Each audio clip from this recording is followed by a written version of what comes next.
You're listening to the Progressive Mind Show, your number one community building show in the world. Every Wednesday, 6 to 8 p.m. CST, live on Facebook and YouTube. Join us as we discuss pertinent issues that relates to you and I with your host, Alinko.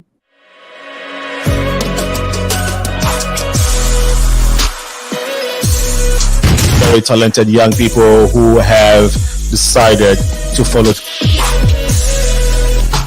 Then another year it starts again. Well, this is different. We should definitely be talking to those wonderful people. Once again, we urge you to share the feed on Facebook.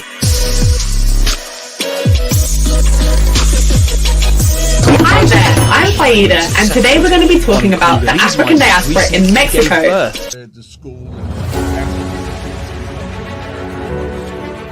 Whether UK likes it or not, I have to leave this country. I became a member and a chief of the Vice Lord all in one day. All these guys wins out of the north at Midway Airport. His father.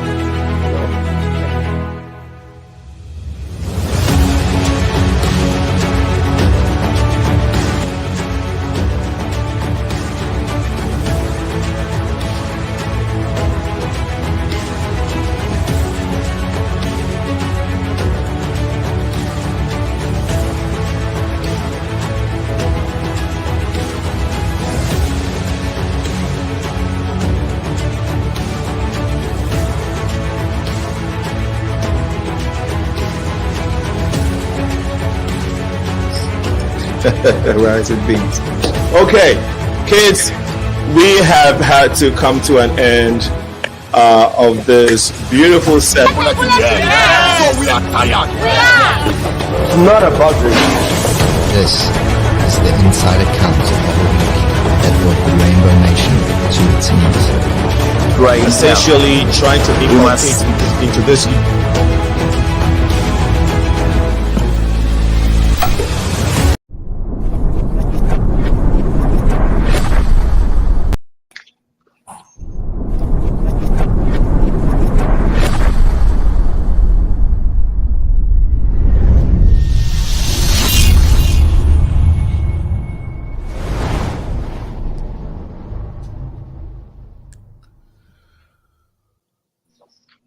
Welcome everyone to the Progressive Minds show. Today is Wednesday, October Wednesday, 2020. October Wednesday 12, 2022. October Wednesday 12, 2022, and we are excited to be coming your way. My name is Senna, aka Alinko. This is the Progressive Minds show, the number one community building show in the entire world. We'll be talking to these beautiful ladies who are giving so much back to our society. In a minute, we'll go to our guest. But before that, we'll go to the Captain Mike segment and then go back and then engage our audience. Before we do Captain Mike, just want to remind our listeners that today this episode is in two folds. We have the community engagement, which is going to involve Dr. Olu. I'll cut it short because of the name is a beautiful long name, so I'll cut it short for now. Dr. Olu and MOJI are going to be talking to us regarding the FUNMI Foundation. We're going to be talking in depth about that and what they're doing. And then we will be engaging experts on immigration. They are going to be here right after this one. That would be political engagements. How Africans, immigrants, minority folks, the need for us to be part of the political process. Elections are coming, local elections are coming just next month, and so we have to pay attention and be involved. But right now, let's take Captain Mike's segment. Right after that, the show continues. My brother, take it from here, Captain Mike. All right. Right now at Midway Airport, 61 degrees. Winds are out of the west at about 8 miles an hour. A little few clouds here and there. And we're going to take a look at the rest of tonight. Well, we're going to get down to about 47 degrees. It's going to be a bit windy. Windy tomorrow, also high of 55. Our normal high around this time of year is about 65 degrees. Normal low is about 48. So we're going to be a little bit lower than normal. Friday is a decent day, but look for some showers late in the day.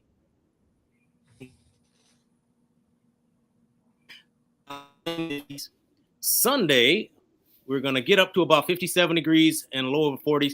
And then we're going to start swinging into our 40s Mondays and Tuesdays. And Wednesday, we might get up to a high of about 50. And this is a trend we're going to try to probably keep throughout the rest of the month, because it is fall and it's getting cooler. And this is what we can expect. In sports, the Bears are going to be playing the Commanders tomorrow. And looking at our health and fitness report, as you know, October is Breast Cancer Awareness Month. First thing, ask your doctor or healthcare professional when you should get screened for a mammogram. The second most common form of cancer in our women is breast cancer, and it can occur in men also. Very rare, but it can happen. So men get screened too. It's usually more common in women over 50, but it can occur in younger women also. 264,000 women get breast cancer every year, and about 42,000 die every year in America. So the big takeaway from this, go get screened. And with that, Sina, we're going back to you.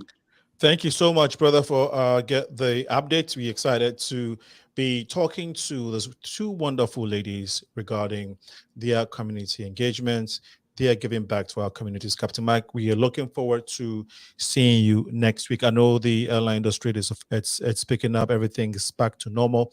So I want to encourage Dr. Olumu. For the purpose of this, can we just say Dr. Olu? Or Dr. IDOWU, which is Dr. IDOWU. Yes, the last name is far better. I get it. Dr. IDOWU, and then MOJI DADA. Captain Mike, if you so both of you, if you want to fly, if you have flight needs or have plans of traveling soon, you want to fly United Airlines, our own Captain Mike works there. He's one of their pilots. So nice. Absolutely. So keep that in mind. Your next flight, you know where to get it at. You know where to book your tickets, right? Always United. Awesome. Always United. Brilliant. Thank you so much, Captain Mike. Have a good evening, and we look forward to seeing you next week. Take care. See you next week. All right. Okay, so that said, we'll go straight to the convo today, and I'd like to introduce my beautiful guest this evening. Let's start with Dr. OLUMUYIWA IDOWU. She is a medical doctor, of course, and she is volunteering for the foundation that we're going to be discussing this evening. Dr. IDOWU is a graduate of the University College Hospital, Ibadan, Nigeria. She completed her rotational internship at the University College Hospital, Ibadan, Nigeria, and work as a medical officer at Duro Suloye Hospital and an emergency room physician at the Ikeja General Hospital, also in Nigeria. In 1994, she traveled to the United States, where she studied and took the ECFMHG examination. Please, when I come back to you, help me understand what the acronym stands for. Okay. And then we'll go to our other beautiful guest. She is a nurse, she's RN by profession. She's also volunteering for the not-for-profit, which we'll be talking about.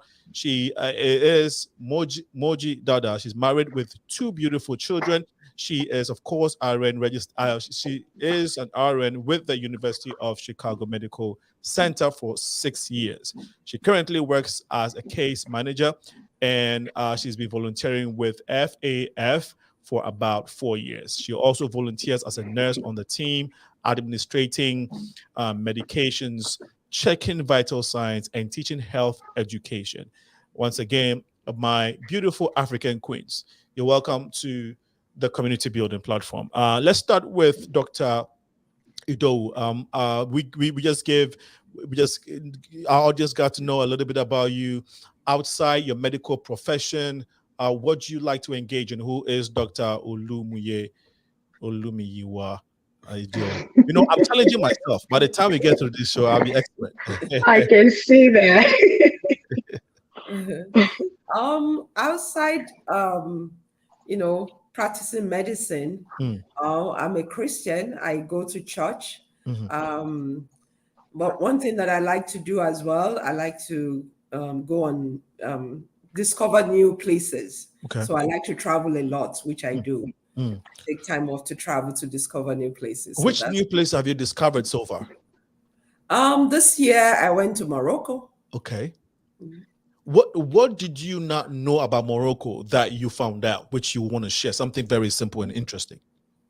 I mean, Morocco is located in Africa.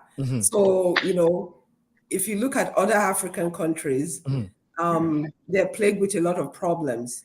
But in Morocco, I was surprised that it's very, very modern. And if you're there, you think you're in the first world country like the US or European countries. So they're very, very developed.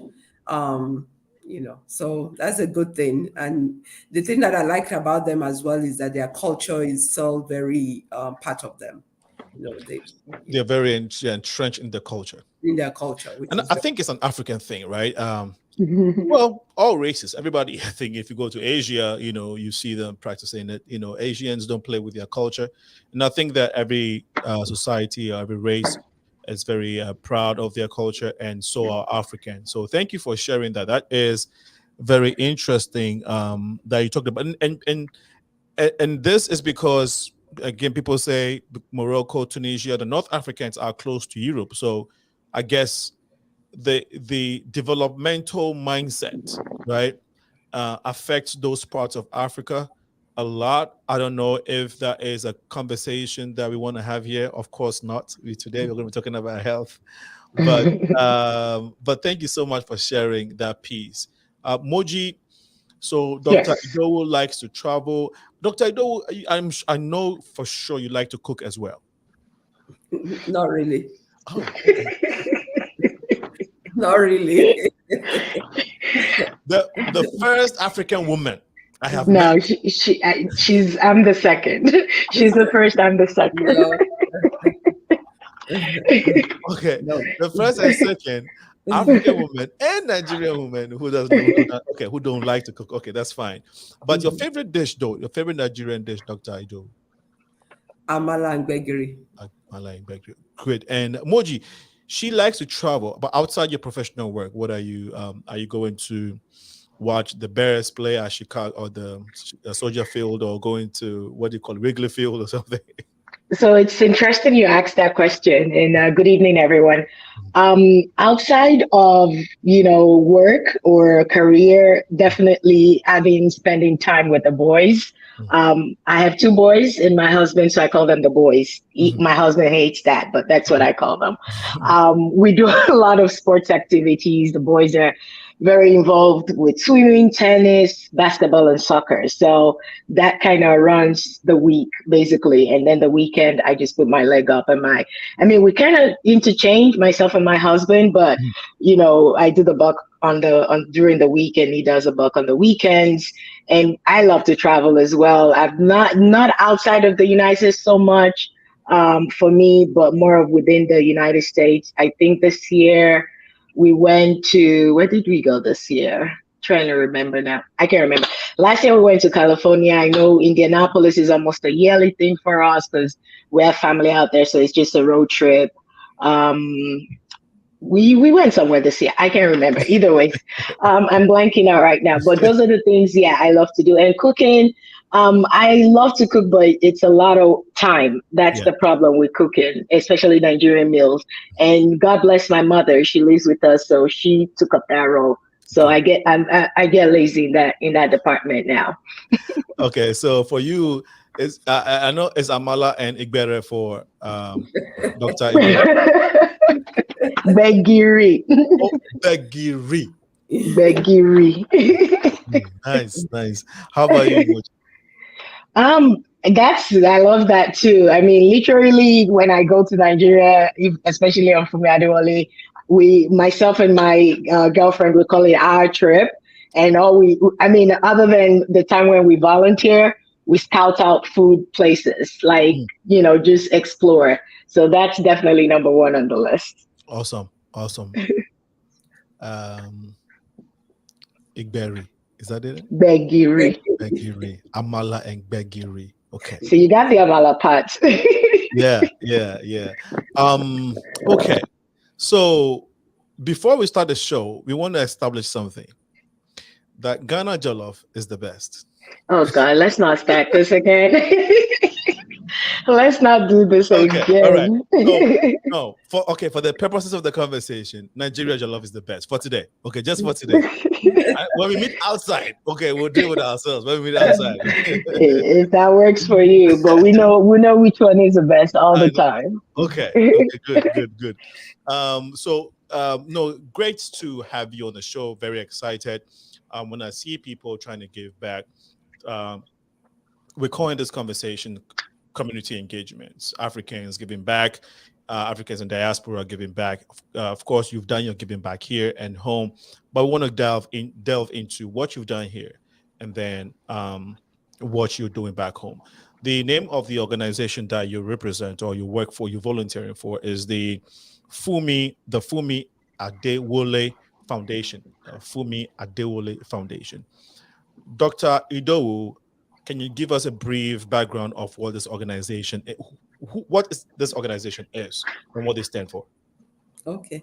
The FUNMI ADEWOLE Foundation was created in honor of Miss Funmilayo Adewole, who passed away in 2013 from colon cancer.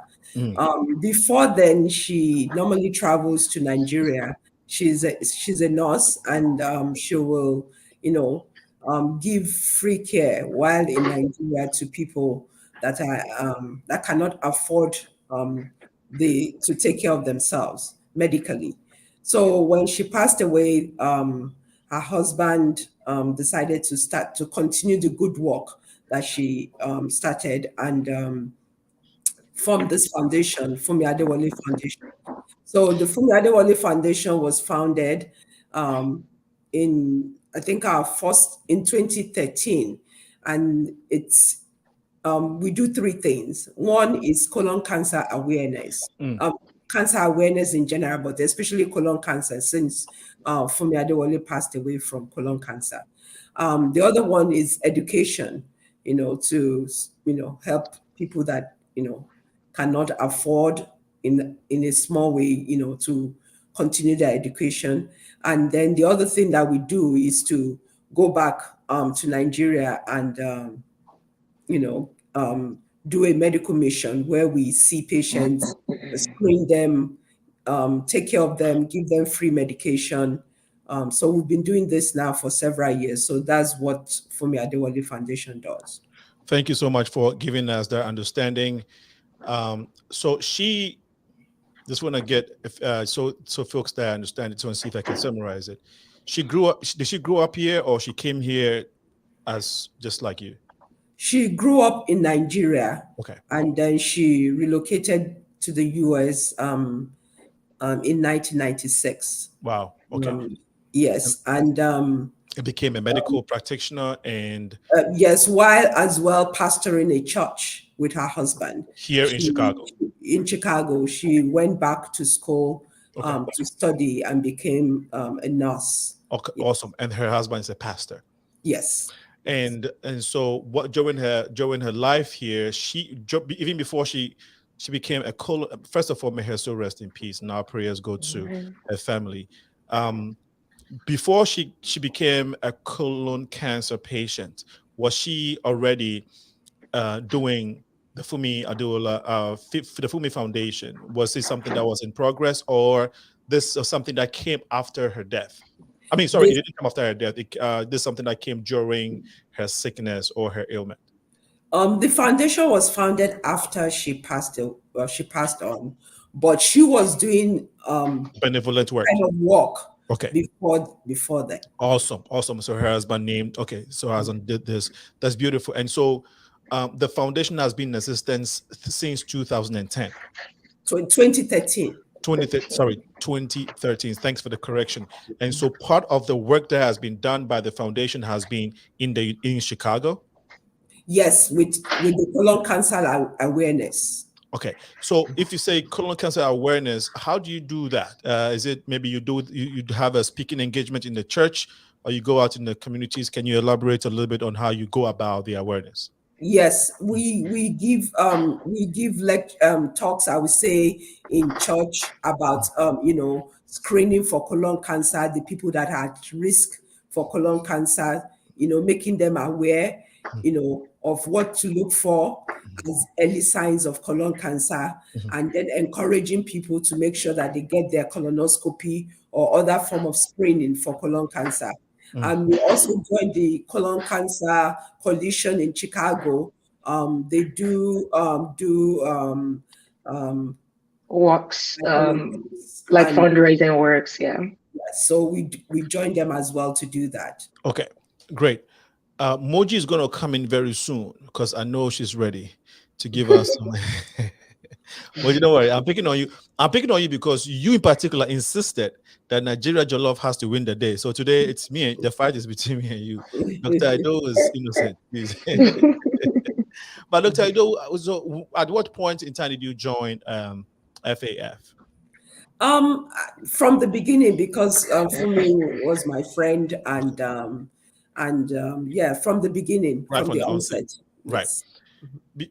Last question for you. We'll come back again. We've mentioned colon cancer.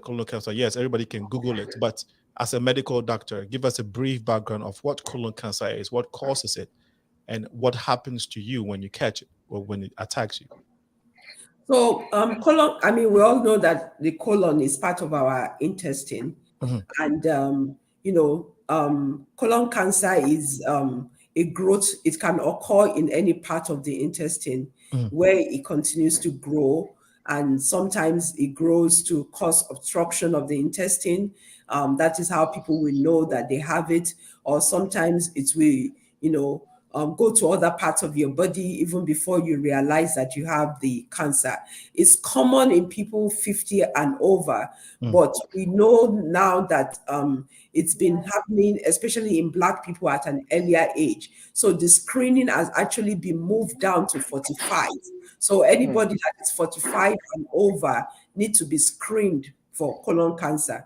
The reason why we screen for colon cancer is because there's precursors of the tumor, and if they are found early, they can be taken out and treated so it does not develop into the cancer. So people will have polyps and things like that. They're the precursor of the colon cancer. So if you do your colonoscopy or you do other form of screening, they find them, they take them out, and that's it's been proven from studies that people prevent people from developing the colon cancer. So that's one thing. So for people, it's always good to be aware of your body. The way you can know sometimes is there will be change in your bowel movement. If you go regularly previously and now you're having constipation or constipation alternating with diarrhea, then you need to check it out. If you're having blood in your stool, you need to check it out. If you start developing unexplained weight loss, you need to check it out. Those are things that can show that maybe something is going on. If you're having unusual pain in your abdomen that you don't know what it is, then you need to check it out as well. And like I said, it's we're seeing colon cancer in younger and younger people, especially in the Black community. So you need to be aware of your family history as well, because sometimes it's genetic and it runs in families. So if you're aware of your family history, you can go to your doctor, tell them, and get screened. It saves life. Thank you so much for breaking it down. I really appreciate that. MOJI, how long have you been with FAF? So technically, I think I joined FAF either 2018. Yeah, because I've been traveling to Nigeria pretty much every year since I finished nursing school, and I think 2018 must have been when I joined. Was my first mission trip with FAF. Okay, and having been a registered RN, you practice with the University of Chicago Medical Center. Prior to you discovering FAF, did you know Dr. IDOWU or the late Dr. FUNMI? Yes, very much. Okay. I actually go to Jesus House Chicago. It's one of the many parishes of the Redeemed Christian Church of God here in America. And Pastor FUNMI, as we fondly call her, she's my pastor's wife, Pastor ADEWOLE. So, and she was more or less a mentor as well. And I would say probably one of, the influencer for me into nursing, because nursing wasn't my first degree or my first career. And for the longest, I was in healthcare anyway, but more of the administrative part of healthcare. So when she probably has, I might be exaggerating or missing it, but I think she has about 3 degrees or 4 degrees. And I think I looked at her and I'm like, if she can do it with church, with children, lots of responsibilities that I didn't even have at the time, then I can do it. So that's when I went back to school. Amongst other things, definitely looking for a career to be indispensable at. And healthcare, of course, is the industry, and nursing was key in that regard. So I went back to school for my master's. So with having a bachelor's already, and that's how I got into healthcare, into nursing and FAF. And Dr. DADA also, we go to church together. So, and it's just kind of like having people around you that influences or inspires your destiny, or where you forge ahead to in life. They both play that role, basically. Beautiful. Thank you so much for sharing. Jesus Power, you said, is that the name of the church? Jesus House, Chicago. Is that the one on Kimball or North Side? Kedzie. Kimball is after Kedzie, yeah. So the one on Kedzie and Montrose. Yeah, I think I've seen that church. Oh, okay. Wow. So thank you so much for sharing. And so currently, what initiatives? Let's start with Chicago. Is the foundation undertaking any initiative in Chicago? If so, can you elaborate on that, MOJI? I don't want to speak amiss. I'll let Dr. DADA take that. But I know, we do stuff, not just kind of like, I think the focus is Africa, really. And, Nigeria, pretty much anywhere we can have access to, and we can impact people's life in health, and in education. I know those are the 2 key anchor of the mission of the foundation, just to be able to bless people with that. And of course, the gospel, but basically healthcare, education, create more awareness about, just simple things, preventative care for yourself, for your family, that you can take, and all of that. I know with the pandemic here, we weren't able to go, and I know they did something in the juvenile, there was a juvenile, Dr. DADA, please bail me out. Let me not speak wrong. So,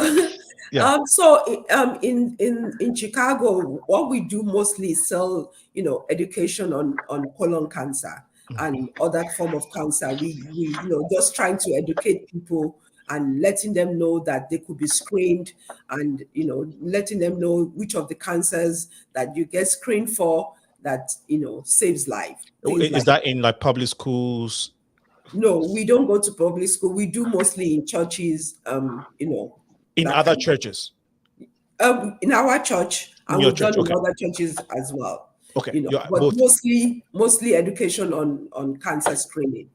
Okay, all right. Yes, and so go ahead. I'm sorry.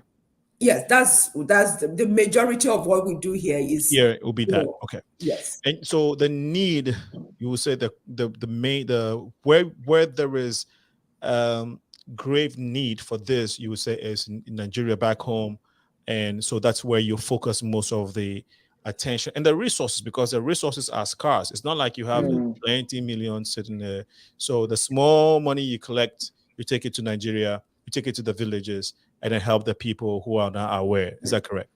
So in Nigeria, we do more of medical, full medical care when we go to Nigeria. All right. Because like you said, as we all know that, healthcare in African countries are not, up to par and things like that. And there are a lot of people that have diseases and sicknesses that are not aware of them, or they don't even have the means to go to the doctors, to go to the hospitals and things like that. So what we do is we go in, we do screening, we find out that they have high blood pressure, they have diabetes, they have this kind of infection, and we go with our medications. From here, we treat them, and then we try as well to make sure that they continue to receive care even while, when we leave. So that's what we try to do. We try to plug them into the system. We try to continue to help them in whatever way we can, even when we leave after the mission is done. Okay, thank you for sharing. What can you name the name? Can you give us a name of the town, state, village that you're currently doing most of your work at in Nigeria? So we've been to different parts of Nigeria. Okay. So we go into one place and we stay for 5 days and provide this care. So when we started, we were in Ibadan. We were in villages around Ibadan, Olosun, Akufo, those villages. We were there, providing care for them. We've been to Kaba in Kogi State. We've been to Epe in Lagos, Nigeria. Last year we were in Lagos, and this year we're still going back to a village called Ilasan in Lagos State. Wow, that's a lot of work. How do you sponsor all these trips? And MOJI, maybe you can come in here. How are you able to raise funds and get all this Ibadan and all these other places going? Yeah, so it's pretty much donation. I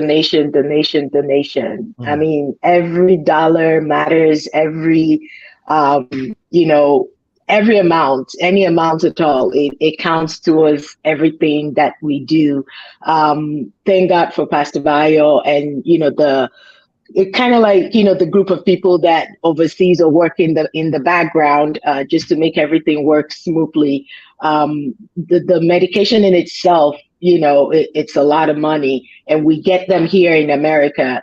I mean, maybe some malaria drugs in Nigeria, but majority of the medications come from here, and we ship that back home. So there's always fundraising here and there. Right now we have a GoFundMe link going on, and I think our goal is at 35K, but we've not even scratched the surface. So if everybody listening can check that out on FUNMI ADEWOLE foundation.org, you would find a link to the GoFundMe there. Even if it's $5, whatever you can give. So I know just recently there was a gala fundraising as well that happened virtually. I think it was in Nigeria. So in Naira, in dollars, in pound, whatever currency, we'll take it, because this is how we get all the resources together. And by the way, everybody that volunteers actually travel, buy their own ticket and travel on their own expense. But we're definitely housed, we're taken care of, by the foundation in terms of accommodation, transportation, feeding. They take care of all of that. So all of that costs money as well. But every volunteer pay for their own fare, and yeah, that's, if that answers the question. Awesome. How many volunteers do you have working for you for the foundation so far? Dr. ADEWOLE. Yeah, Dr. ADEWOLE, go ahead.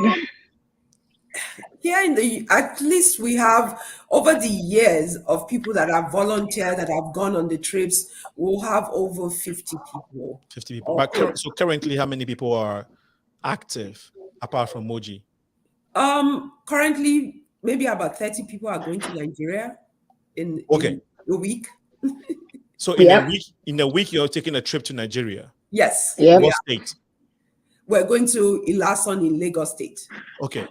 And you're going to embark on this mission of providing healthcare services in the area of colon cancer. Not only in colon cancer, that's what I said. In Nigeria, we do full care, everything. Yes. Hypertension, diabetes, all kinds of infection. Yes, we do full care when we go. Awesome. Is there, and you have 30 people who have volunteered to go with you this year? Yes. And are they all Nigerians, or you have other nationalities in there? Oh, we do have other nationalities that go with us as well. Okay. Americans. Yes. Yeah. everybody is invited.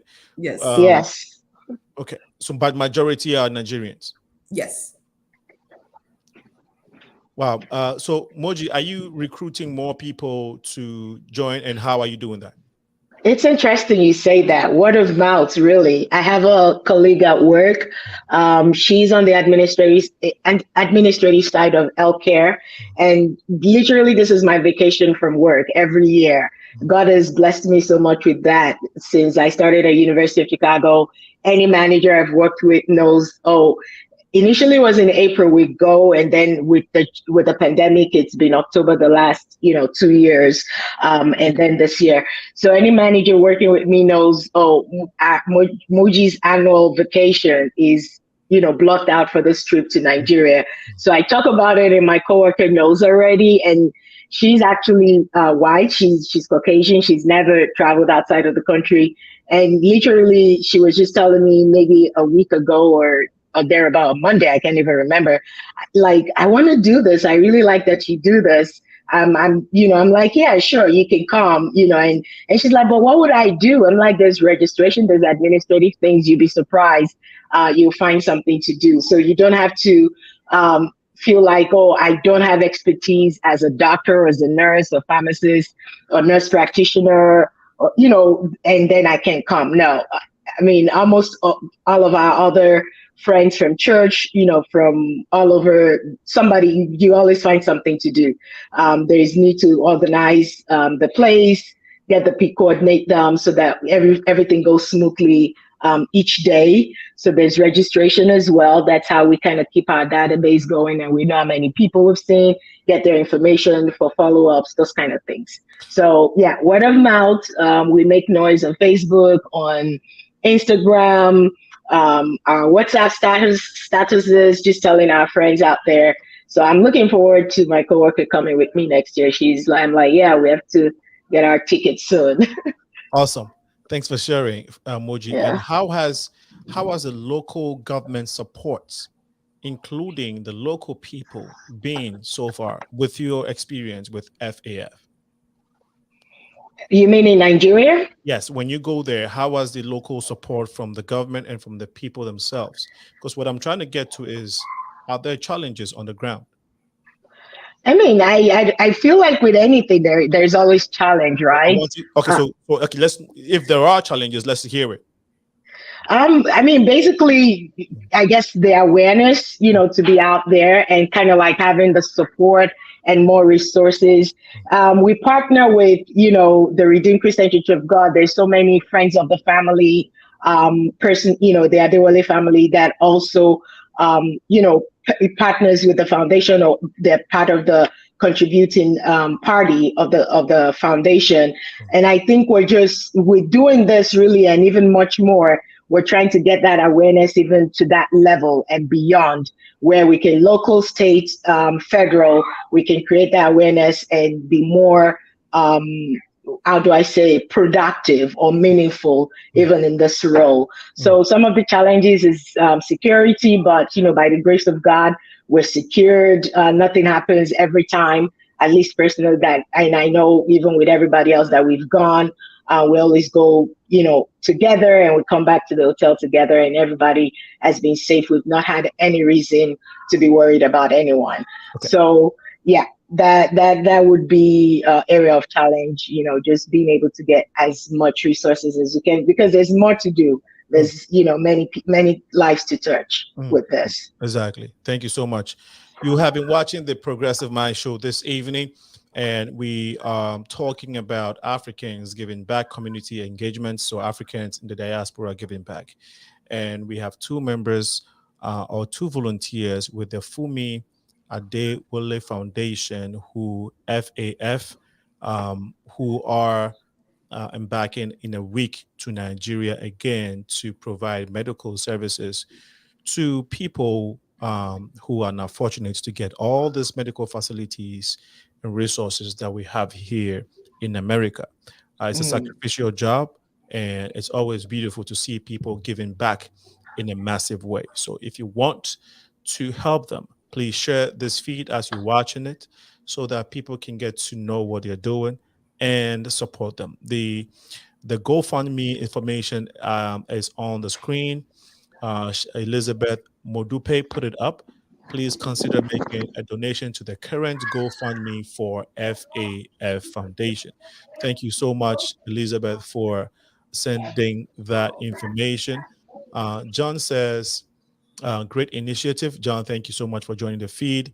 And here we have Elizabeth again. Search FUNMI ADEWOLE. Excuse me, FUNMI ADEWOLE Foundation on GoFundMe.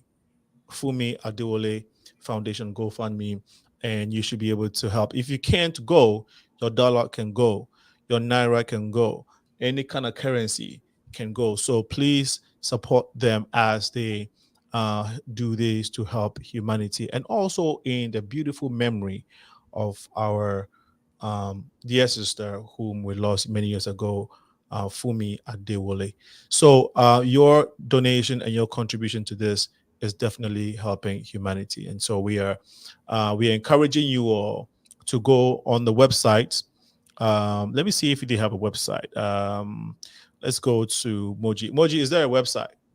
Yeah, there is. FUNMI ADEWOLE foundation.org. So all one word, all together. Is that simple? And I think it's even simpler if you go on GoFundMe and then you search FUNMI ADEWOLE Foundation. Thank you so much for sharing the information. Are there social media platforms as well? Yes. We're on Twitter, Facebook, Instagram. I want to say YouTube, but I know we're on those three for sure. Awesome. So we have Temi Toby Oni says, God bless the FUNMI ADEWOLE Foundation. Thank you so much, Amen. Temi Toby, for joining the feed. Rich also joined us. Rich, thank you for joining us. Right after this, we're going to have the political engagements. It's a group of individuals who one is from the Chicago Votes. We have immigration experts, and we also have one of the directors from the United African Organization who are going to be joining us right after this conversation to share with us the need for African diasporans to be part of the democratic process in this country, in these communities that we live in. Because truth be told, 99% of our life, maybe from 90 to 99% of our lives is here. And so it's very important that we pay attention to what's going on here, because it is us doing very well here that we can also be a blessing to people back home, whether in Africa or other parts of the world where we're coming from. So the next conversation is going to be about immigrants and Africans. Immigrants, Africans, diaspora, minority communities engaging in the political process. And I think we have one person here already. Bassam is here. The reason why I brought Bassam on here is so Bassam, you can be aware of the FUNMI ADEWOLE Foundation and what they are doing, and perhaps see if there can be a collaboration. So we have a few of them coming in. We would have them join us, and then we can continue the conversation. We'll take a short break. When we come back, the show would continue. My name is Sana. We shall be right back.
If you're watching the Progressive Mind Show, my name is Senna, aka Alinko. Here is where we build our communities, and of course, you just saw the ad.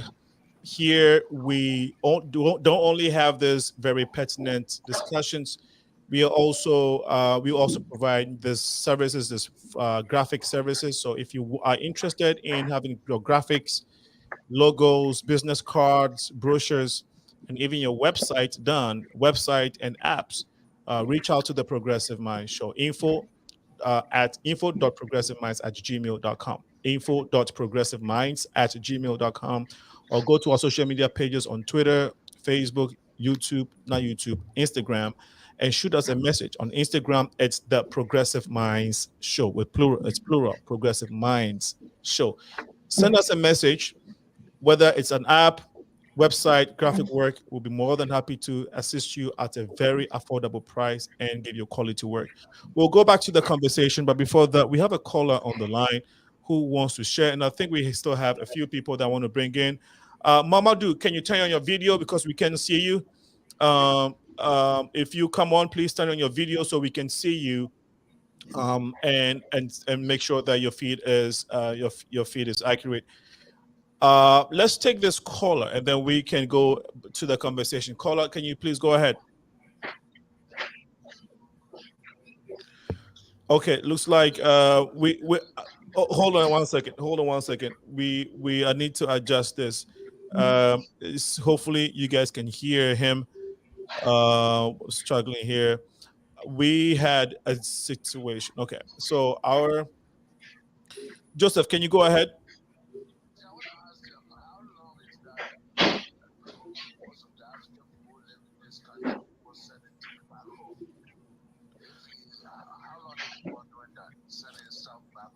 How long have they been sending stuff back home? Okay, to help out. MOJI, you want to respond to that? He wants to know how long are you talking about the foundation or Nigerians as a Nigerian? Okay, so he wants to basically know how long you've been sending things back home. When we go, we just take the medications and all the supplies that we need with us when we go on those medical missions. So every year we go, we take stuff. And we've been doing this since 2014. 2014, okay. Yes, we've been going back since 2014. We didn't have a mission done in 2020 because of the pandemic. Awesome. Okay, so does that answer your question?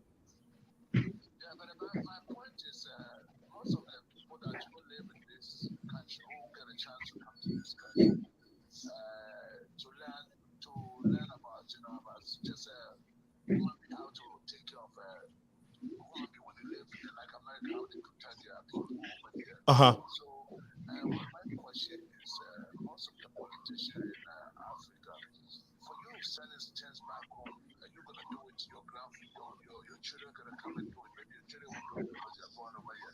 Your grandchildren will come and do it. Why those people, the same people, don't find it? So let me get about 10 Nigerian people or 2 or 4, and let's raise up this place. From 20 years from now, they can be leaders that they will go and take the country to the next level. Right. The people that will live in Nigeria, they will keep on doing the politician, they will keep on doing the same thing. Okay, so Joseph, because of time, let me have them respond to it real quick, okay? So you see, I think his concern is instead of us always sending stuff home and helping out, maybe we should have a long-term plan where we are instilling in the young ones the need for them to not only stay in this country, but learn the good things that are in this country so that they can go back home and become the good leaders that we are looking for in African leaders, because majority of the times we Africans suffer because of bad leadership. So I think that's what he's trying to say. MOJI, you want to respond to that real quick? That's a long one. I mean, it's interesting that question comes up, but I don't know that the answer is a simple one. It's going to take decades and decades and decades, really. Absolutely. We're talking about people's mindsets, change of mindsets. I think because of time, I want to. I think he's just concerned. Is that something that we should be looking out to do as Africans? I mean, I think so. Yeah, every now and then, generally for all of us, we should take the kids back home so they know where they're from. You know what the where their roots are. But I don't know if it would just be something that happens in a snap where they understand, the political or just whatever's going on in Nigeria, and able, they're just probably going to be able to contribute whatever they can, just like FUNMI ADEWOLE is within their sphere of expertise or understanding. But it's going to take a lot of, I don't know that it's just easily to be done, where you just, because you're born here, you're from Africa, your parents are, first generation in America, and then you can go back to be the good leaders that we need in Africa. I think it's a lot of work. I don't know how that would happen. Of course, I mean, we all don't know how that's going to happen, and so great response, and I appreciate your candor, MOJI, and I think it's just some concern of people, especially our Africans, knowing that we need to uphold the culture. We just talked about culture earlier in the show, and the need for us to remind our kids, that look, there's something more to the America and all that you're enjoying, and inculcate in them the spirit of giving back and remembering where your ancestors or your heritage is, so that as you progress in this country and do well and succeed, that seed of giving back is already in you. Not necessarily everybody going back to become politicians, but if that seed is in you, you will determine what to do with it once you're an adult, right? But I think the main thing is instilling in them that the value of giving back. And so thank you, caller, for the great question. Because of time, I know he has to follow up, but we'll go continue our convo this evening. And also understanding that. And so I think it's a great time to let our audience know that the Progressive Mind Show is a 501c. Your contributions to us goes a long way. So this caller had to call me on my cell phone because he knows my number. We have a studio number, but we have budgetary issues, so we are not able to pay our bills. So they disconnected our studio number, so we can call. And so these are some of the challenges that we encounter on the platform. And so if you're watching us, we need your help in grant writing, production assistance, social media, videography, any form of help you can assist with here at the Progressive Mind, so we can keep bringing these insightful and important conversations week in, week out. Reach out to us. Very, very important. That said, we are 4 minutes to 7. The next group is in here. So Dr. IDOWU, please close us with regards to FAF, so that our next guests can also know what you're doing and see how best they may be able to help. So if you don't mind giving us your closing remarks, and then we'll go to MOJI for her closing remarks as well. Thank you, everyone. FUNMI ADEWOLE Foundation, it's a foundation that was created to provide medical care for people that cannot afford to take care of themselves, also to provide awareness in times of cancer screening, and also to help to support some educational stuff as well. So we've been we're going back to Nigeria this October to do a medical mission for a week from October 24th to 28th. So we're asking people to support us as much as you can, because this costs a lot of money, but it's very important what we do. We've done it many years, and we've seen how much blessing it has brought to the people we go to, and how it has helped them. So and that's what keeps us going. Thank you. Thank you so much, Dr. IDOWU. And then MOJI, you want to give us your closing remarks as well? Yeah, sure.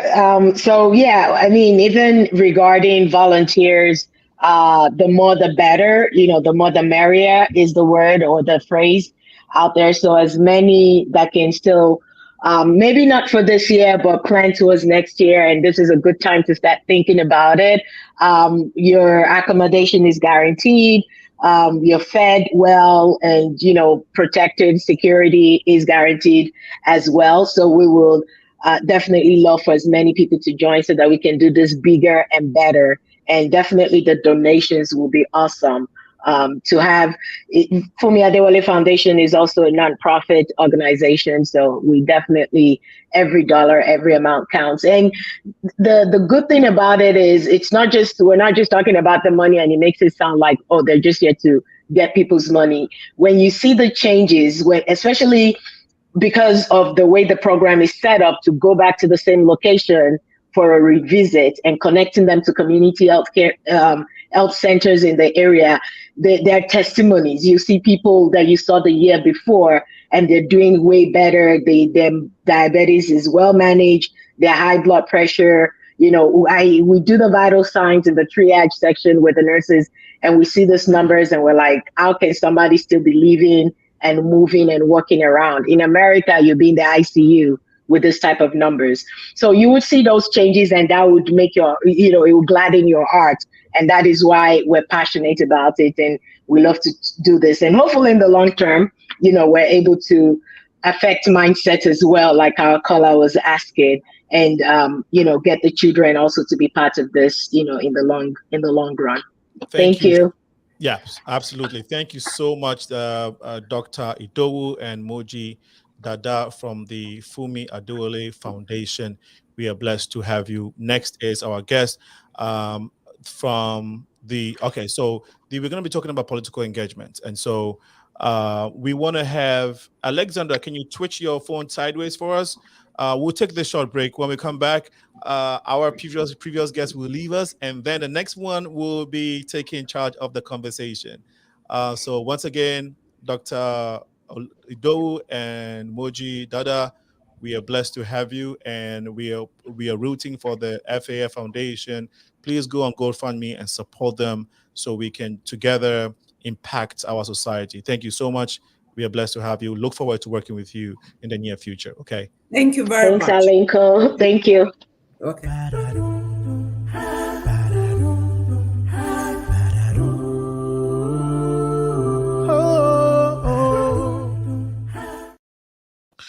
Okay, so we are back to the political engagement segment of the show. Thank you so much for being part of the previous, the one that just ended.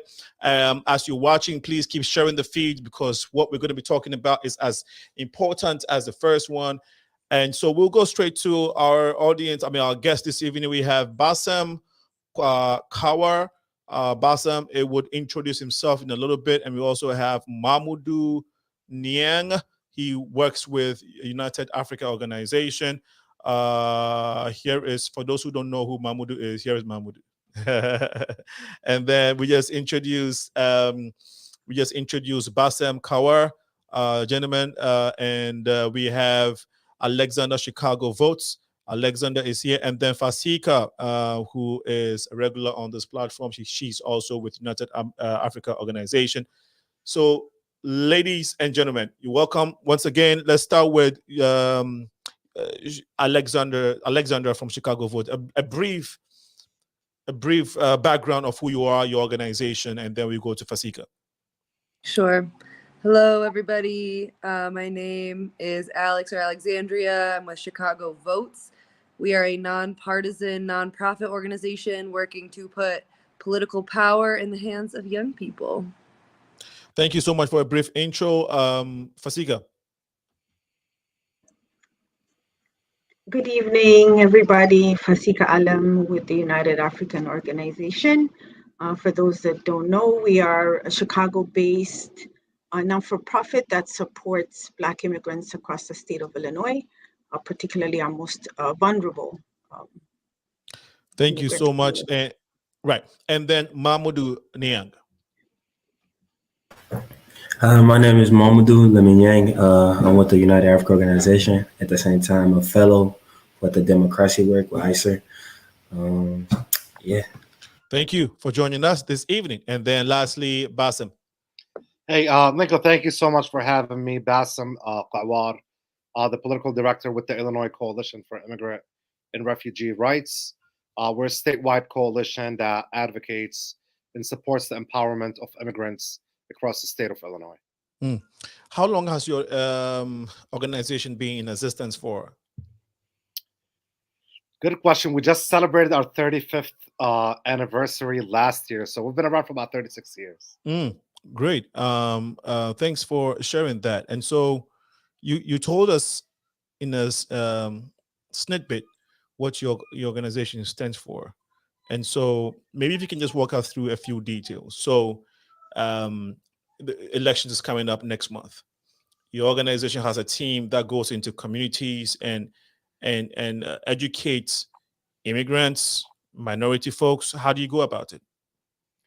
Yeah, so I think, you know, our coalition is a complex organization.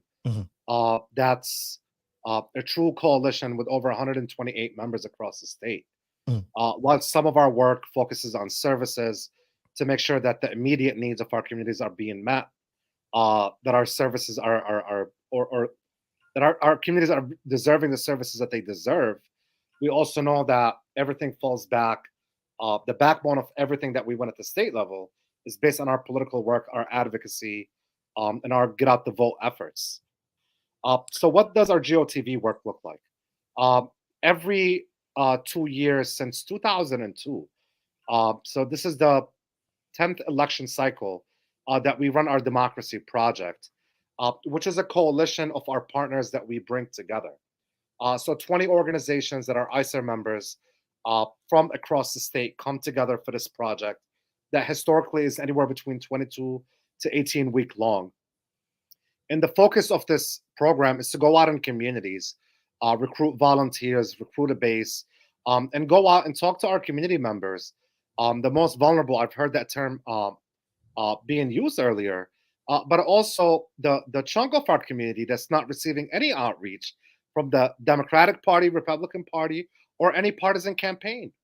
Because this chunk of our community is less likely to engage in elections, less likely to come out and vote. And there are many reasons why that is the case, whether it's the lack of investment, the lack of cultural competency in the outreach, or just, to be honest, the lack of trust in government, because government has been failing our folks for the longest.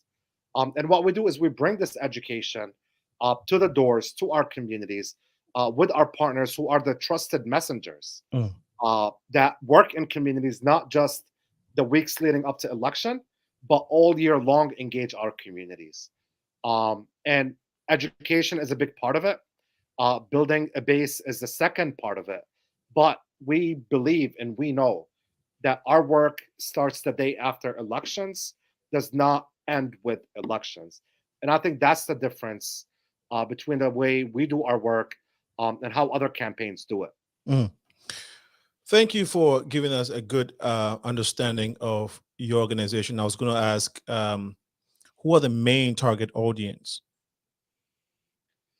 So every election cycle, we target what we call high potential voters. Okay. A high potential voter is a voter that has not voted more than once in the last 4 election cycles. Okay. And our target are the immigrant communities. Awesome. So an investment in Black immigrants across the state.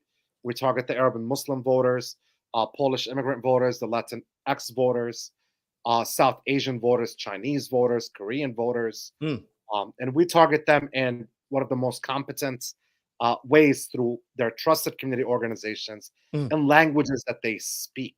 Right. I think that's the most powerful tool, that we're speaking to our communities in languages that they speak, not just English or Spanish solely. Right. That's very powerful. Thank you for sharing. Alexander, can we, same question for you. Sure. I just want to first echo everything Bassem said. ICER is an amazing organization that I learn so much from every day. And so just so grateful for ICER and the work that you all are doing. At Chicago Votes, we're just going to echo really what Bassem said, which is, first of all, education. Who actually is aware that there is an election this November? Who is aware who can vote in it? What's even going to be on the ballot, right? People just don't know. And then if we're talking about February, like the Chicago city elections, our mayor, our aldermen, who have immense amount of direct power over Chicagoans, nobody knows there's a city election, right? Or folks that do know are people that are engaged in elections and this work. And so the biggest thing that we need to do, especially when we're talking about young people, is we need to normalize and make it normal to talk about elections and what's on the ballot and what power we have. Like this November in Illinois, we can vote on our judges. And there are so many young people that are put in front of judges every day in Cook County who are scared, intimidated, right? Our courthouses are not welcoming. They don't help you. You are on your own, right? And the system is working against you, especially if you're a Black or brown person, especially if you're an immigrant. And so people don't know that we can vote on these judges, right? Who can make our lives actually easier and support us, or we can continue to have a system of racism and prejudice in our courtrooms and nothing else, right? People just don't know we can vote on these people. What is how long has Chicago Votes been in existence for? We are celebrating our 10-year anniversary. Nice. And so Chicago Votes, the name itself explanatory, but would you say you operate in the same manner as Bassam's organization? I'm trying to get the name. Go ahead. ICER, yeah. Our scope is young people. Our target is young people, right?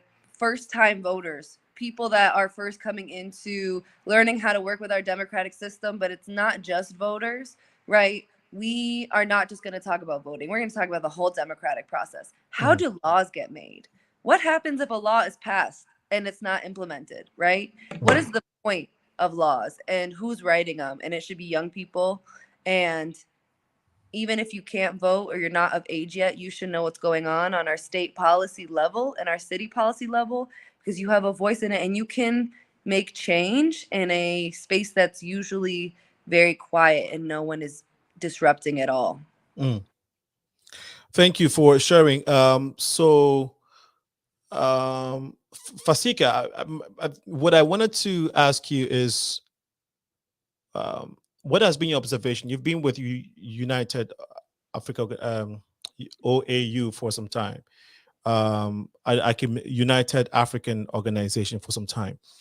What has been your observation when it comes to the community that you serve, engagement in the political process, even in times like, this, from now to November? What has been your experience, if you want to share, which is why we're here today? Yeah, sure. So I think, this work is important because, our focus is not only in services, right? So, meeting the needs of the community, but also in empowering the community. So this work that we've been doing with ICER and, Mamadou as our fellow that is really leading this work, it's been, it's a way for us to continue to empower our community, particularly because we know that our community is growing, right? And if we don't participate in the decision-making process, right, someone else is making the decision for us. So this is important work for us to do the outreach to our community. As Bassam indicated, our community usually does not participate for a number of reasons. A portion of our community, as he said, high potential voters, those folks that are registered but are not really participating. And so we're very excited about that opportunity. And I really want to highlight, how the last conversation with your other guests ended about how do you get young people involved, even thinking about the future and back home. I think the opportunities that young people here have, I think, is a great way to develop that capacity to do anything back home, right? Young people like Mamadou who are engaging in not only learning the process, participating, but also reaching out to the wider community to get them to participate is a good way to learn the leadership, to learn how to be a leader, how to engage people, and how to, organize and outreach to people, right? It's all about also building relationships. So this is clearly a very good way to build that capacity in our community as well. Thank you so much. Let's talk to the young fellow. Mamadou, so you originally from Senegal? Yes, I'm originally from Senegal. Okay. Are you in school, college, high school? Yeah, I'm in college right now. Okay. What are you studying? Yeah. I'm studying business administration. Awesome. And you've been working with volunteering, is it intern, volunteer with? It's volunteer. Well, okay. How long now? Yeah. I've been in the United African Organization since 2019, summer 2019. Okay. Yeah. As a young African, you could have chosen any other thing to do with your spare time, because I don't think that we have a long history of volunteering with non-for-profits, young Africans. We want the money, and it's all good. But so my point is, for you doing what you're doing, it's exceptional, it's honorable. And what made you want to volunteer for United African Organization? So the first thing, like back in summer 2019, I was busy, like, playing soccer. Like I played soccer with the United Stars. So one day my mom just told me, like, hey, I want you to go to UAL for me real quick, drop something. I was like, yeah. Ever since then, I went in there and I met Miss Stella, and then she wanted me to volunteer. But as a being young, as how you said it, I wasn't interested at first until, like, like a few days later, my mom called me and was like, hey, they just told you need to come to the office. They need your help, something like that. I was like, and speak up a little bit if you don't mind. Yeah, sorry. So there you go. At first, like, I wasn't interested, like, at first, be honest. I wasn't really interested until, like, when I start coming in regularly, and then I start learning more and see the importance of, like, the community work. Like, to be honest, I never heard of the United African Organization until when I started going there. Right. And going there every day, I learn a lot. Every single day, I learn new things. I hear new stories. And from there, it was like I stopped putting my time into this, like really, like, it became me wanting to go now, like, not them calling me to actually, start, like, going there. And it's very important, especially, like, being a young person, like, coming in there, like, I was the youngest person there. And then, like, I learned a lot from these adults. Like, I learned amazing things about them, like, it developed me as a person. It kind of made me, like, I had a different future, like, for what I wanted it from now. Like, back then I had, like, oh, I want to do this, I want to do that. But now it's more of it's like, I want to work with my community. I want to help my community to be good, like, to be better. Like, that's becoming a fellow.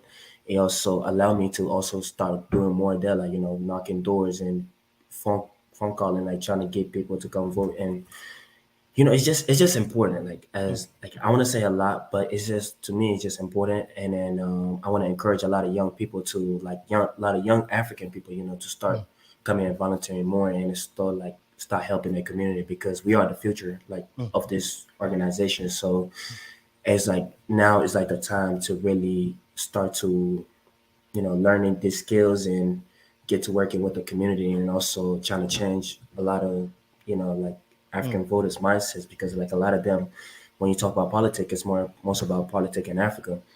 But, so, like, they always think, like, politics is negative, but deep down, and here it's a whole different story. Like, here we have the opportunity to actually vote these people in power, and we have the opportunity to change things. And hopefully, in the next few years, we are able to have an African representative, somebody who's going to represent it in the state level or in the federal level, because we definitely need that. We need that person who going to, like, bring us out to the light. Yeah.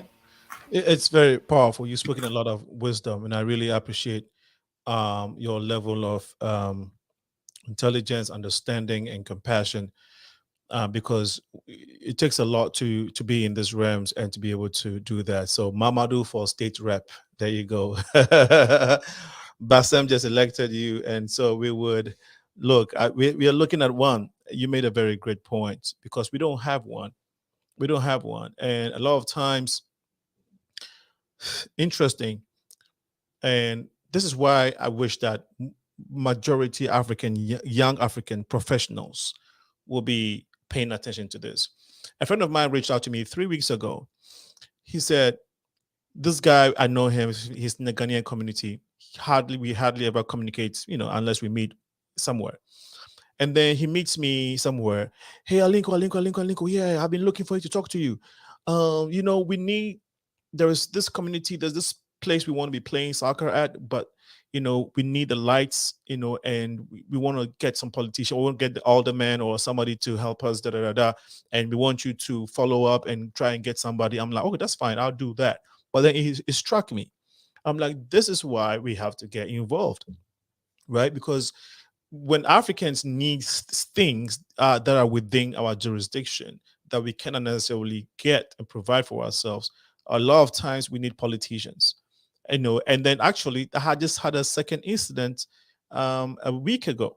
A friend of mine, he's doing business, but he's encountering some hiccups, and he needs the state rep or the alderman in that community to kind of intervene or speak on their behalf. So these are the realities that Africans deal with. I don't know about the other immigrant communities, but I'm assuming the problem is the same. We have these needs. And it's very important that even if we don't have Africans running for office, we have to show face. We have to get involved, so that when the time comes for things to be done in our communities, in our constituents and districts, we have a voice already there. Our face already known. We can easily walk to these offices because we voted for them. We volunteered for them. And so it really, really is important. So thank you for sharing, Mamadou. And so, Fasika, I'm thinking, so what is going on today? I mean, our conversation is political engagement.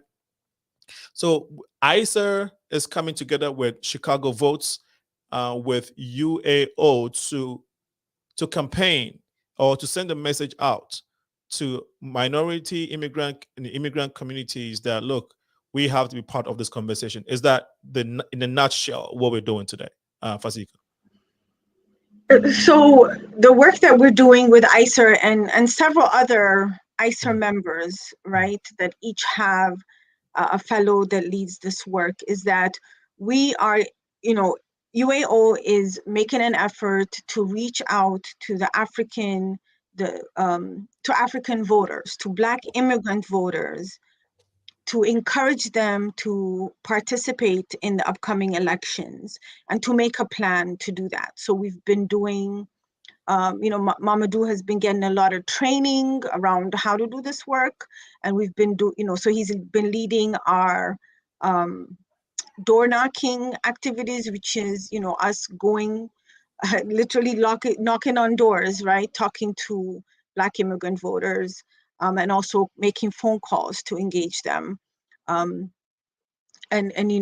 talk about the work that we've done in across the state to make Illinois a welcoming state, and therefore, we are that part of that conversation is also the need to continue to move Illinois in that direction, right, in a positive direction that makes our state even more welcoming, right? That regardless of where you're from, that you're treated with dignity, right? That your immediate human needs, you have the capacity to meet those needs and all of that. So the decisions that, that are related to who makes those decisions is based on our votes, right? So it's important for us to engage our community. And, I also wanted to highlight that I mentioned earlier that our community is growing, right? 1 in 10 Black people in the US are foreign born, right? Or at least that's the estimation. So it's important to engage our community also. We recently published a report about the African immigrant community in the state of Illinois. And so we're very excited about that. So I came to, also promote that, I guess. And Can you say that again? That sounds very good, but I missed. Can you? Which part did I miss? You said, you said you wanted to, you reported on something about to, I was was saying UAO recently published a report about okay. the African immigrant community across the state of Illinois. So And what report is that? What's it based on? It's based on a number of sources of information, right? So part of it is based on the American Community Survey. Part of it is based on data from the community members that we serve.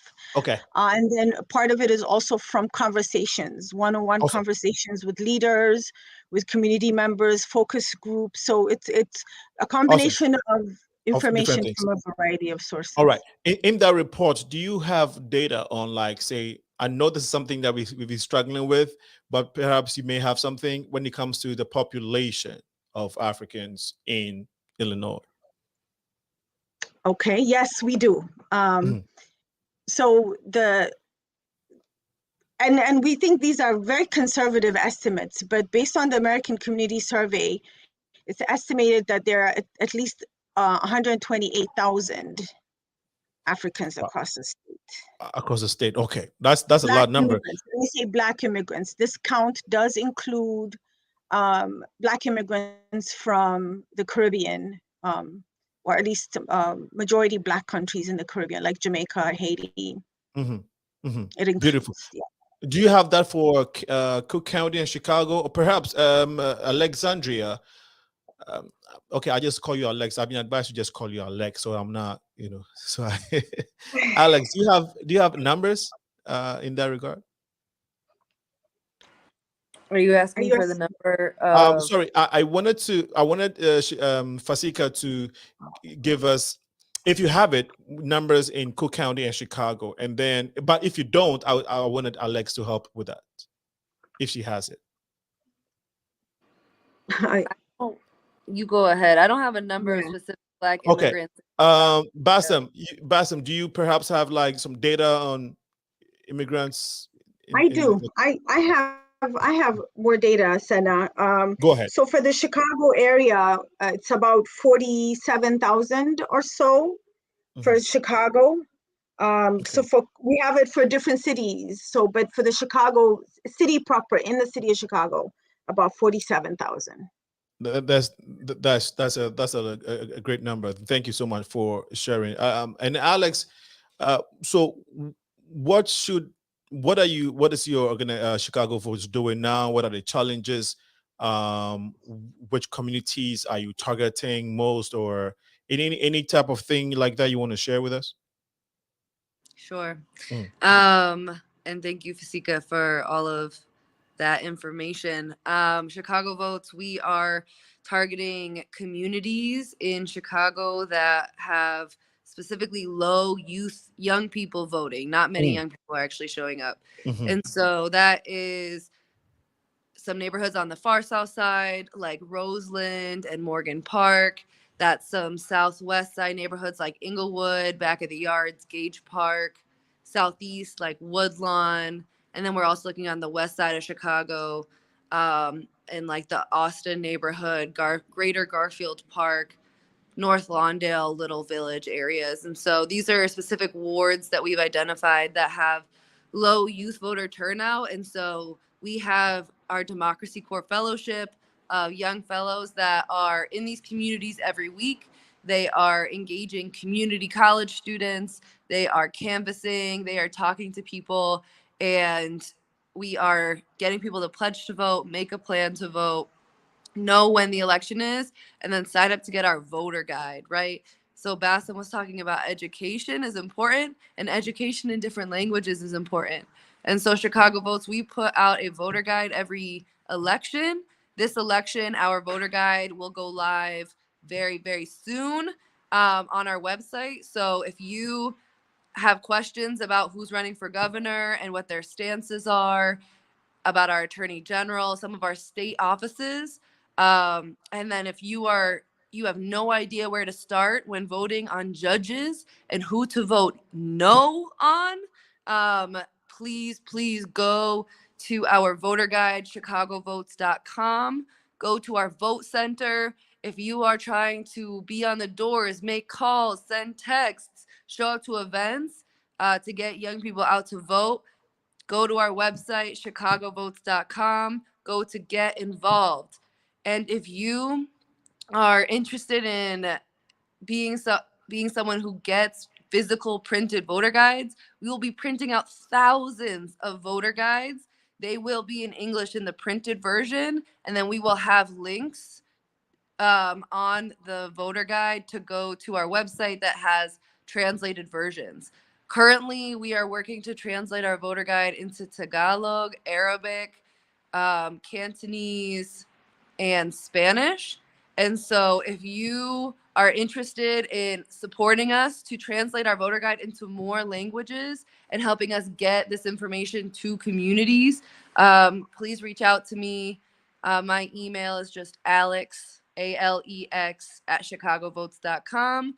Or just, again, go to our website, chicagovotes.com, and there will be a general email that you can reach out to. Thank you so much for sharing, Alex. Bassem, so I think as of now, we all know that it's difficult for young people to engage, or they just don't want to engage for several reasons. Are there any incentives or any strategies that maybe at the state level you guys are coming up with to entice young people or just non-voters? Yeah, I think, I'm going to go back to investment in communities. Okay. I think this is a key concept that I'm going to dig deeper in it. But the fact that,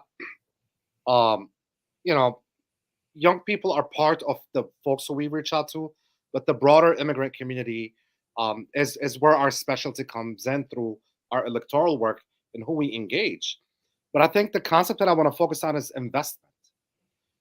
So in 2020, we had conversations with the United African Organization that really led us to know that there has not been a major investment or a meaningful or intentional investment in Black immigrant voters, up to a point that we had no idea where our community members are at, because the system does not divide our communities, right?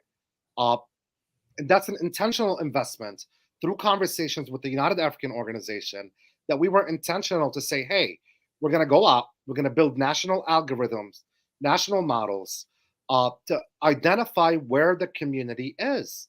Because if we don't know where the community is, how are we supposed to do the proper outreach? So that was like a first step into an investment and this is specific to the African immigrant community, the Black immigrant community. So this was the first investment. But then the second investment is, how do we get that ball rolling? How do we get the work going? Just want to flag, we're talking about upcoming elections, but some of our bigger concentrations, of the Black immigrant community that we're reaching out to lands in Will and DuPage County. And those are really important counties for the Supreme Court race of Illinois. We have 2 seats in the 2nd and the 3rd district. So proper outreach to our communities in the 2nd or the 3rd, like Fasika was saying, that we don't want to roll our state backward. We've been making progress. But if we lose control of these 2 seats, all the progress that we've been making for the past decades could be challenged in courts. And we could lose on everything, that all the progress that we've been making. Right. Now that we know where our community is, we could do the proper outreach, the proper investment in our community. And I go back to investment, because we could look at numbers and what campaigns are spending, but what percentages are going to specifically target our communities. Right. Outreach is not cheap. It takes a lot of resources, a lot of efforts. The work of Mamadou, the work of Fasika, the work of Chicago Votes. It takes a lot of young people out there to get this work, to get that message to our community. But if no one is investing in our communities, that's one of the reasons why communities don't turn out to the polls. Alex mentioned this earlier, that some of our community members don't even know what's on the ballot. And why don't they know what's on the ballot? Because they were not targeted by the larger campaigns, the broader campaigns. Why? Because these campaigns don't value their vote. But we come back and we say, no, we value your vote. We will do the proper investment, and we will do what we can to ensure that every single member of our community who wishes to vote knows how to do it safely. And the last message on this point is, Mamadou is doing amazing work. UAO is doing amazing work, but it takes the community to turn out the community. And my message to everyone is volunteer with Mamadou. Join Mamadou on the doors.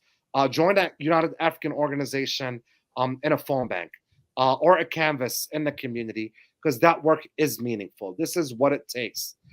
We need to contact our community at least 7 times to get them out to the polls.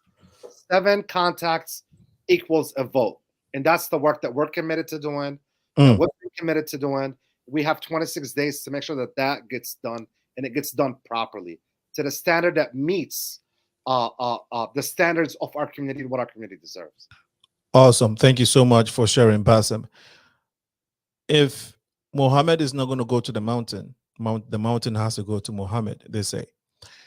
Are there, again, I'll go back to incentives. Do people get paid some type of, compensation if they say they want to volunteer 2 hours or 3 hours of their time with Chicago Votes or ICER or UAO? Is there anything like that? I'll start with Fasika, and then Alex, and then Bassem can also respond. Unfortunately, these are volunteer opportunities, right? So good. UAO does not offer anything in terms of remuneration or compensation, right? No. It's strictly on volunteer basis. Correct. Yes. Okay. Good. Alex.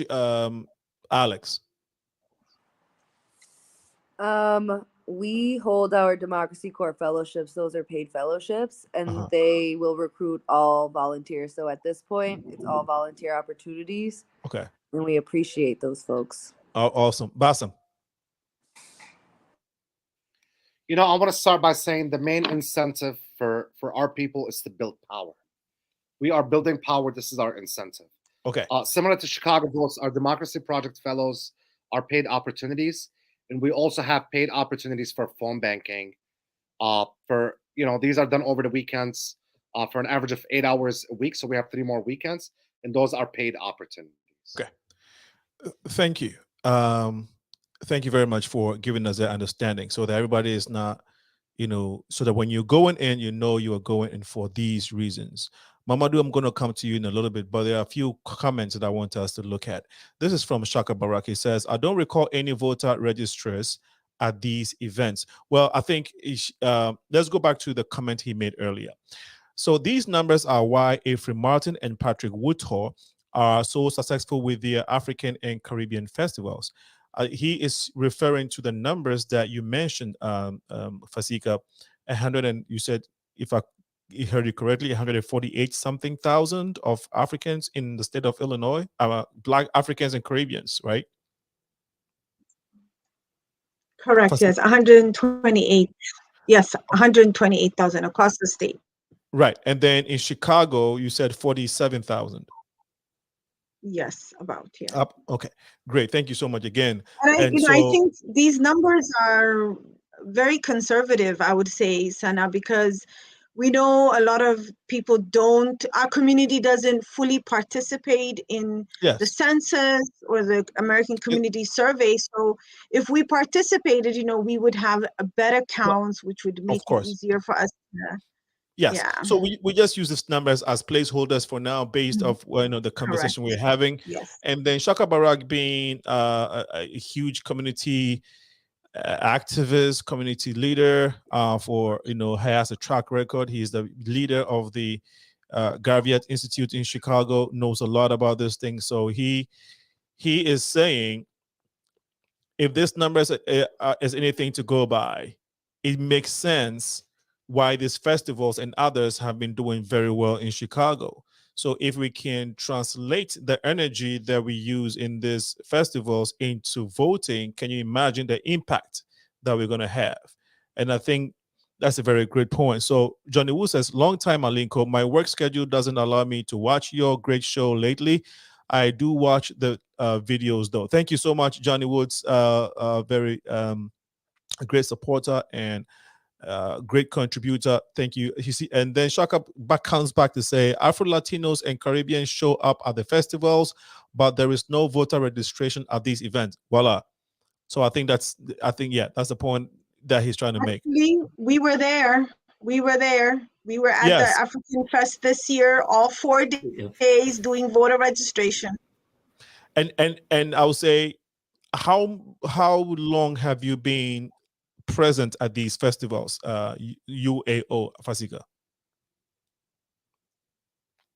For how long have you been at these festivals? UAO has always participated in these festivals. Okay. At the festival. Okay. Yes, Great. but this year we specifically made an effort. Mamadou was there every day. I was there every day. Yes. You know, trying to talk to people about voting and registering. Yes. Yes, I saw you guys, and I think that what can be done too is that it should be included in the program lineups, because at these festivals you have all these artists performing, you have music, you have food, you have all these party things, but we should also have in the program lineup where we are focusing on this, right? That don't only go buy food and merchants, or also go to these tables, these organizations, and be part of the conversation, because the food you're buying, the merch, is all decided by politicians. The taxes we're paying, even the time that we spend there and all of that, even that park, getting that space to use an event. What if the politicians say, okay, for this whole year we're not going to have any festival? There's no festival in Chicago. Then we're toast, right? So of course that's not going to happen, but that's just on the light side. But these are some of the reasons why we need to be very particular about, intentional about encouraging folks in the African and Caribbean communities to participate in the political process or the democratic process, which is voting.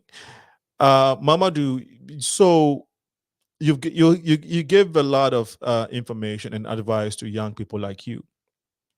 You speak to them and you interact, and you speak to them and young people and how they think. In your estimation, what do you think is the main reason why, or the reasons why, they don't even care about politics or things like this? So I feel like us young people, like a lot of young people, a lot of us, we don't get involved in these things because, one, it's like we so much care about like so much other things, like like a lot of us want to go out parties, a lot of us want to go out do other things than just to come and help work with our community or get involved in politics.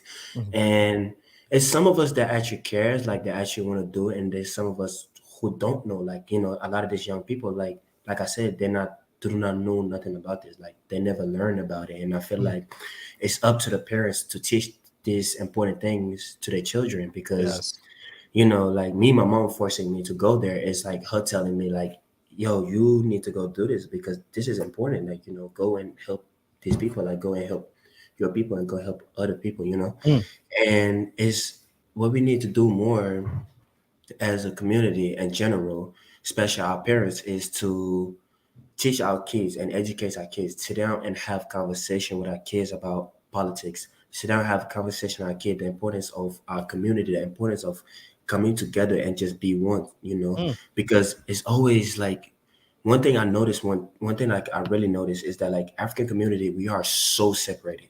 We are so separate. We never come live in one area. It's like, like I love how like the Latino community, the Asian community, how they all have like this one specific neighborhood where, like they all live together and help each other. With the African community and Caribbean community, it's not like that. We always separate each other. And these things are like something like the parents have to do with it. Like it's not the children. It's like really something that the parents have to do with it, because kids learn things from outside. Like me personally, like I seen a lot of stuff. Like I grew up, like I came to this country when I was like 11, and when I came here, like I always thinking like, oh my God, like when I come to America, it's gonna be like a bunch of like Senegalese, like African people, like community around this and this and that, like how you see like in sometimes TV and in movies. And when I came here, it was different. Like, like people are living like far away from each other. Like it's like it don't seem like there's no African community around here. And it's just difficult, like especially like me start doing this fellow thing, like me going around like knocking doors. I see that like we are so separated. Like we have to stop one neighborhood, gotta go drive another 5 or 10 minutes to go to another house to knock. And it's like, it's difficult, one. And also you're not allowing, like, it's kind of, it's just bad. Like it's just bad. It's just bad how separated we are. And we all come together and just one place and just unite at one, and also educate our children. And also the parents also need some education too, because like there's some parents who do not understand nothing about this. Like there's so much focus on, you know, foreign like politics than the new politics. They know it's like it's difficult. You know, it's difficult for both sides to win. You know, so I feel like we need to come together as one, teach our children, educate the children, but also educate the parents, so that like we can have more young people to start getting involved, and also to have more parents and adults to start getting involved. Very, very powerful. I think that we're gonna clip your message and share it on all social media platforms. To be honest, African parents, Caribbean parents, and young ones need to listen to what you just said. I wish we can get this going viral. You spoke a lot of wisdom right here. Okay, thank you so much for sharing. And I don't need to add anything more. You've summarized everything that we are here for today. So thank you so much, Mamadou. Kofi Bosu is watching the show. Kofi, thank you so much for joining us. Royal Black Jesus. Black, I called you, and you know why I did. We are having technical issues. You understand what that is. So if you can help with that, Black. And then Shaka says, good point. It takes a village to raise our youth. Thank you so much for your comment. And Francisca says, good job. God bless you. So if African parents can listen to what you're saying with a good heart, I think that we can make a lot of impact. So I don't even know what to say now, because you've really, really like said a lot of things on my heart. These are the reasons why we come on the show. We do this, and Mama, do you know you participated in the soccer tournaments that we've had. These are all efforts that we've been trying to initiate, to bring our people together, because the problem is enormous. The problems are enormous. So we need to do that. Next year, we couldn't do the soccer tournament this year, but next year, due to sponsorship and stuff. But next year, hopefully we can collaborate with ISAR and Chicago Votes. They can sponsor us and we can do this tournaments and use it as a platform to create more awareness of some of the conversations we're having. It's 7:46 p.m. and we've been talking about political engagements, Africans being part of the political process. We will go to Bassem. Bassem, we almost entered the conversation. So at this point, what are some of the messages that you may have left out, or information that you would want people to know, and also how we approach coming month? Because elections is in November, and then we have one coming up in February as well, right? So maybe if you can take this moment to let all that out, and then we'll go to Fasika, Bassem, Fasika, Alex, and then Mamadou will close us. Please go ahead, Bassem. Yeah, I mean, I just want to thank Mamadou for all of his comments. I want to thank him for all of the work, the hard work. I want to uplift the United African Organization for even doing the work. It is hard work. And of course, thank you, Chicago Votes, for all that you do. You know what kind of love I have for Chicago Votes. And I want to thank you for hosting this important conversation. I think the biggest reminder, and this was said multiple times, it's just that it's not about when we show up, it's about how we show up in these political spaces. And the last thing I'm going to say is we have 26 days for the November 8th elections. I'm going to ask all of the listeners, give Mamadou and the United African Organization a couple hours of your time to make a few calls or knock a few doors. It is fun. It is what we need to be doing. Support organizations like UAO and Chicago Votes and ISA, right?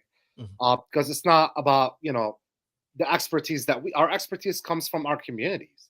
So if you would like things to be done different, please let us know, how do you want to be involved in our movement, right? This is our movement, but get involved and let us know how you want to be involved. And lastly, make sure to come out and vote November 8th. It's an important election. And then we'll give everyone a week off. We're not going to call you for a week or so. but know that we will be calling you again if you live in Chicago to get you ready for February 28th election, because that's going to be a really important one. And then we're going to take a little bit of time off, but remember that we have a lot of advocacy in Springfield. Our issues as a community need to be taken down to Springfield, to the House and the Senate, and to bring, this is why we do the work now, to let elected officials know that we are here. We have a voice and we have votes. And that's how we're going to take our issues down to Springfield and remind them. This past election cycle, we voted. Now you need to keep up your promises. And this is what accountability looks like. And then hopefully the following year, we have an important presidential election. And then the ball keeps rolling. Every year we have an election. We need to stay involved, not just by voting. That's step one. By making demands of our elected officials, our representatives that we elect into office. They're public servants, and we need to bring our platform into the castles, whether it's city council in downtown Chicago or Springfield down south, or take it to Washington, D.C., to the walls of Congress. Thank you so much, Bassem, for these great points and the information that you just passed. We will go to, I don't know, did I say Alex or Fasika earlier? Alex, you haven't spoken in a while, so we'll have Alex give us. Sure. Thank you again for bringing me on tonight. I think my biggest reminder in closing is that, we're talking about why young people, Black and brown people, immigrant communities don't vote is because this country wasn't made for us, right? This country was not set up for this. This political system is not for us. We have to disrupt it. We have to tear down the structures that have been created to make sure that we can't get to the polls for whatever reason, that we don't know what's on the ballot, that we don't know where our communities are, so we can work together to take people out of power that are actively making decisions that harm our communities and put people in power that know and care about us. And so when I am talking about this November, know that we have early voting. You could be voting starting October 7th in Illinois and Chicago. Starting on the 24th of October, there's going to be 50 places that start up across Chicago where any Chicagoan can go and vote. And if you're not registered to vote, you can register when you go to vote. You just need 2 pieces of ID. They have to have your name on them, and one has to have an address on it. You don't even need a photo ID to register to vote in Illinois. And then go to our website, find a voter guide, bring some friends with you, because we need to make serious change around our judicial system that is putting Black and brown people behind bars every day. And we can have that power if we actually show up and do what past generations have not done and not been able to do. Thank you so much, Alex, for your powerful closing remarks and all the information you passed on today. Fasika. As always, Sana, it's all so great to be on here. Thank you for always being a partner to UAO and giving us this opportunity to engage with your listeners. As Bassem said, earlier, it's not when you show up, it's how you show up. So this is a very powerful way to show up, to engage in elections, to vote is a very powerful way to show up. So it's important that, folks who are able, who are, citizens and are 18 and above, right, and can vote, to register and to vote, but also more importantly, to make a plan to vote, right?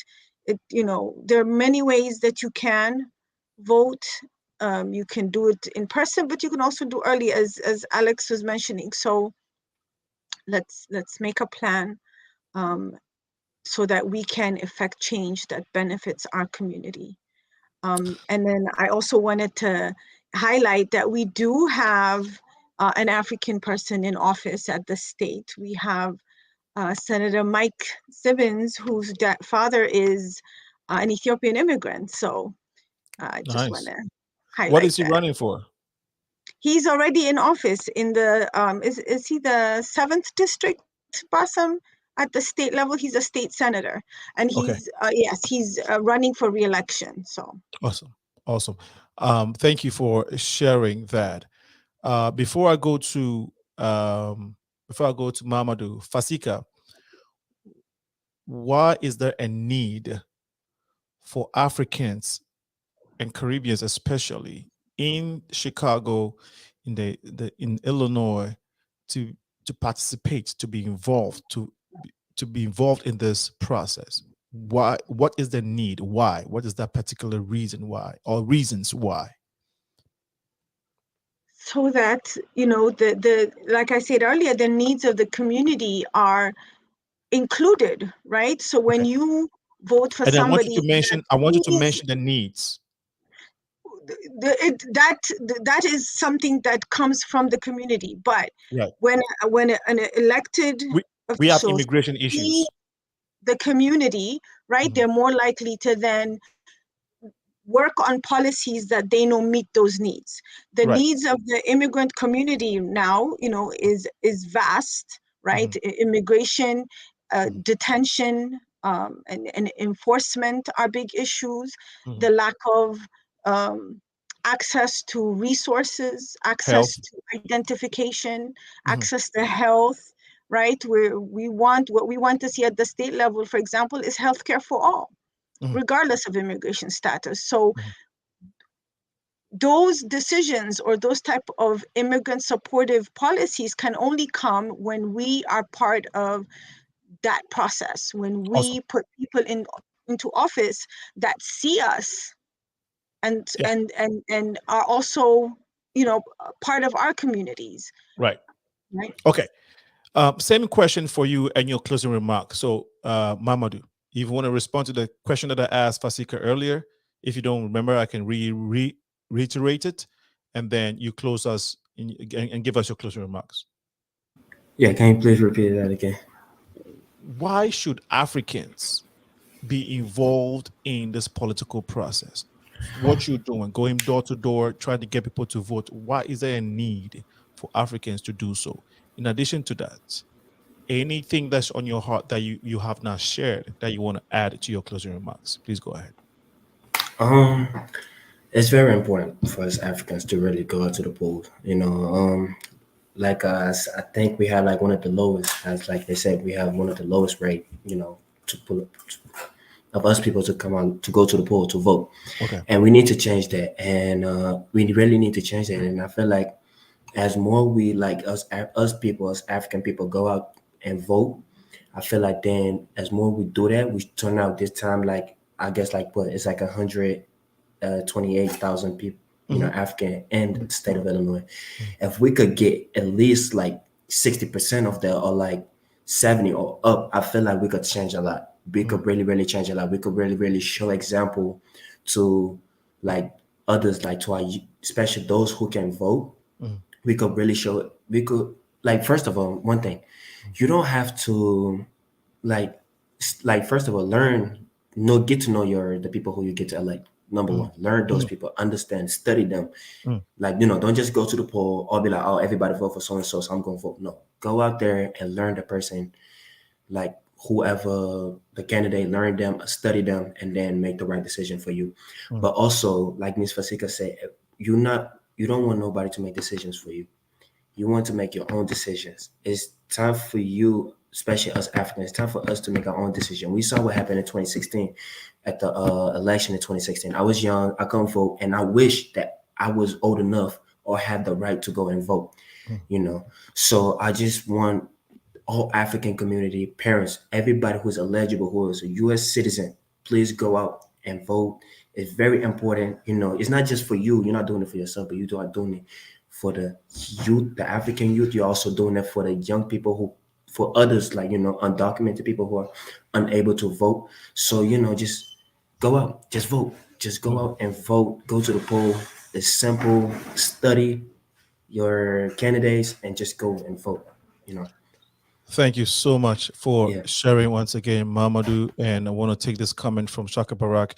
Black are separated in their communities but they don't use the closed communities to build political and economic power. Very true. And thank you so much, Shaka Barak, again. And these things we have shared this evening are very, very important. We hope that you have taken a thing or two from it. For all who contributed and joined us this evening, we really, really, really want to thank you. This is how we build our communities. And we also have to remember that the reasons why Africans, Caribbeans, I think one thing that we have to pay attention to or acknowledge is that one of the reasons why we are able to come here and vote, and become a citizen, get grants and go to school and enjoy all the benefits is because some people before us decided to volunteer, do what Mamadou is doing what Fasika is doing. They were part of the system. They voted.